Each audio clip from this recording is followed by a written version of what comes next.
नमस्कार दोस्तों, स्वागत है आप सबका मेरे चैनल बात निकलेगी तो फिर दूर तलक जाएगी। 2-3 दिन से बेहद शोर है। पहले तो संभल का शोर था कि भाई संभल की जामा मस्जिद जो है वो मुस्लिम्स की मस्जिद है, उसमें जो है विष्णु शंकर जैन जी और बीजेपी की मिली भगत है कि वो लोग जो है देश में शांति फैलाना चाहते हैं। अब बीच में किसी ने अजमेर शरीफ पर भी दावा ठोक दिया कि वो भी मंदिर है। अब तो भैया इंतहा हो गई कि लोगों को मंजूर ही नहीं है कि कैसे हिंदू समुदाय ये कहे कि भाई ये हमारा मंदिर था, अब हमको ये वापस चाहिए। आप एक सीधी सी बात देखिए, हमारे देश के राजनेताओं ने ही, मैं तो कहूँगी राजनेताओं ने ही, अपनी राजनीतिक रोटियां सेकने के लिए एक समुदाय को इतना ज़्यादा पैम्पर किया कि अब उनको लगता है भारत में जो कुछ है वो सब उनका है।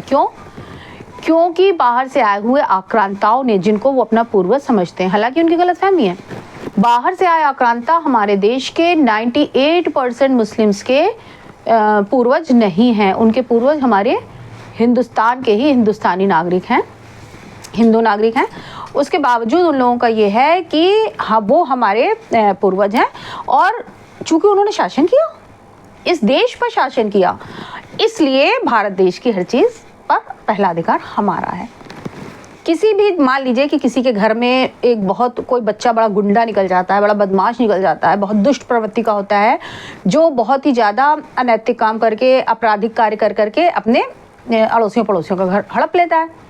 इत्तेफाक जब ये होता है कि जब तक वो जिंदा रहता है तब तक तो कोई लोग नहीं बोल पाते, लेकिन जब वो मरता है तो जिनके घर होते हैं, क्या उनके बच्चे अपना घर मांगने नहीं आएंगे, अदालत में कार्रवाई नहीं करेंगे? हिंदू समुदाय कुछ भी लड़कर झगड़कर छीन कर नहीं लेना चाहता है, जबकि ये सच है कि इस देश में जो कुछ है सब हिंदुओं का है। पाकिस्तान भी हिंदुओं का था, बांग्लादेश भी हिंदुओं का ही था। और जब आपने धर्म के आधार पर अपने दो देश ले लिए, तो किस मुंह से आप ये कह रहे हैं कि भारत की हर चीज पर आपका अधिकार है? आप वक्फ बोर्ड पर हर जगह दावा ठोकते चले जा रहे हैं, चाहे वो अंबानी का घर हो, चाहे वो एयरपोर्ट हो, चाहे वो संसद हो, जंगल हो, नदी हो, तालाब हो, पहाड़ हो, वो सब वक्फ का है। क्यों वक्फ का है भाई? अगर वो आक्रांता ही आपके पूर्वज थे तो क्या वो मिडिल ईस्ट से घोड़ों और गधों पर जमीन लेकर ढोकर के आए थे? कौन देगा इस बात का जवाब? तो सीधी सी बात है कि हमारे देश के सरकारों को, हमारे देश के कानून को, हमारे देश के कोर्ट्स को ये बात उन्हें बतानी होगी कि ये भाई आपका नहीं है।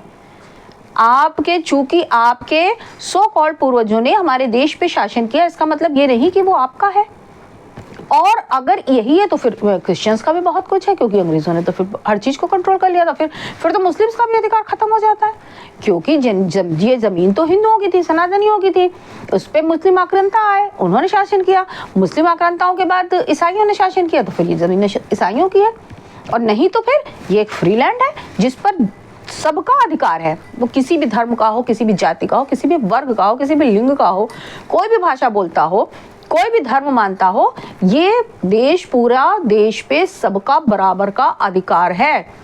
किसी को भी एक चीज एक्स्ट्रा नहीं मिलेगी, चाहे वो वक्फ के नाम पे हो, चाहे वो एक्स्ट्रा सहूलियत, माइनॉरिटीज के नाम पे एक्स्ट्रा सहूलियत के नाम पर हो, चाहे किसी भी आधार पर हो। तो हमारे देश के कानून को ऐसा कोई ना कोई विकल्प ढूंढना ही होगा, जिससे हमें इन विशेष मजहब के लोगों को ये समझाना हो कि भाई आप अपनी इस गलतफहमी से बाहर आइए। इस देश में सबका समान अधिकार है, सबके समान रूप से बातें सुनी जाएंगी। आपको बहुत स्पेशल नहीं है कि आपको लगातार पैम्पर ही करता रहा जाएगा। उम्मीद है कि हमारे देश का कानून, हमारे देश की सरकारें, हमारे देश की कोर्ट जल्द से जल्द लोगों तक ये मैसेज पहुंचाने में सक्षम होंगी। तब तक के लिए जय हिंद, जय श्री राम।